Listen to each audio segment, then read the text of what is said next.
Ready? 3.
Mary Jordan, who has covered the Carter family for so long, with us here from the Washington Post. And Mary, as we watch the Carter family leave, you know, Jimmy Carter was determined that people see him for who he is and the work that he has done and was willing to do, not just in the presidency, but we've talked at length about the decades after.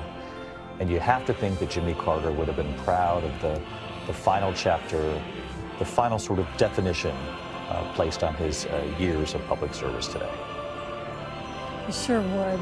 He was born when Calvin Coolidge was president. His life, 100 years, spanned 17 presidencies, and he loves the United States. And I think what we just saw was a history. I feel like I just witnessed history with people that shaped it. Not only Carter, but 5 other presidents who were present, and many of the other people in that room who all have had a huge hand in shaping American history. I think he would have been terribly moved, because the main thing Carter used to always say is America is a great country and it deserves good leaders. He'd be very proud, I think. Jonathan Karl, to see President Biden and the First Lady there, Jill Biden, they went to his home, that very public visit during his presidency, and what a tribute he gave to his friend. He was the first to endorse him back in that run in '76.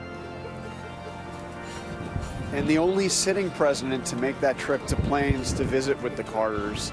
I tell you, I think watching all this, I think of the human decency, the humanity of Jimmy Carter, what he dedicated his life to, and to see that display of the 5 living presidents all there together. And David, let me tell you, I want to know, and I will try to find out, and if I do, I will share it with you, what Barack Obama and Donald Trump were talking about. They were talking quite a bit during this service, but seeing the two of them seated together for the entirety of this service, watching the tributes to a man who will not be remembered as one of the great presidents, but will be remembered as perhaps the greatest ex-president of the United States, Jimmy Carter.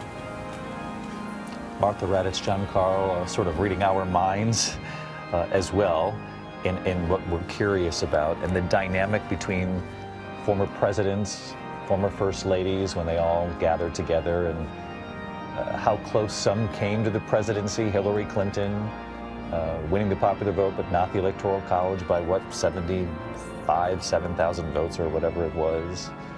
But sitting there all together.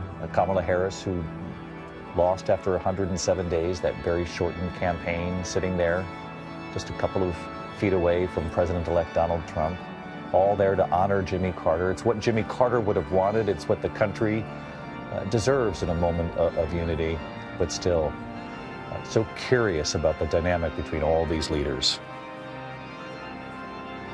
So curious about that, David. You know, the Carters planned every moment of this service. Jimmy Carter planned every moment of this service. But he couldn't have imagined the dynamic there of those leaders sitting together, Donald Trump talking to Barack Obama. And the Carters didn't just plan this for themselves. They planned it for all of America. The messages he wanted, the images he wanted. He wanted a reminder of a life of faith, honor, peace, compassion, and patriotism, David. And with just a few moments left, Steve Osunsami, I'll give you the last word. Jimmy Carter, native son there in Georgia, now comes home. He comes home to Georgia, and he will be buried alongside the love of his life, Rosalind, at their home. I'm reminded of a scripture because Jimmy Carter was, of course, one of the world's most famous Christians, that blessed are the meek, for they shall inherit the earth. This is a former young man from Plains, a former peanut farmer who ascended to lead the free world, who is now being respected by that same world, honored by that same world, memorialized and celebrated. And for those who believe in heaven, the heavens will certainly be welcoming him home today. No question about that.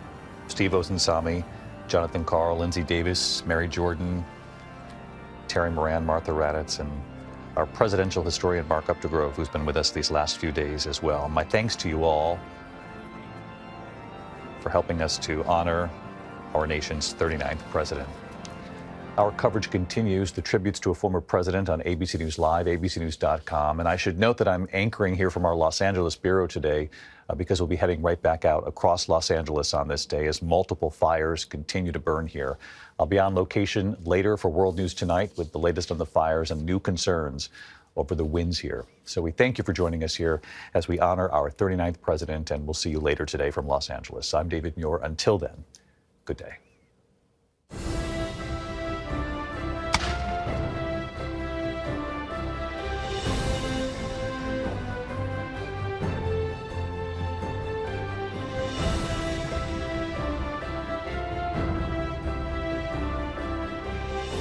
This has been a special report from ABC News.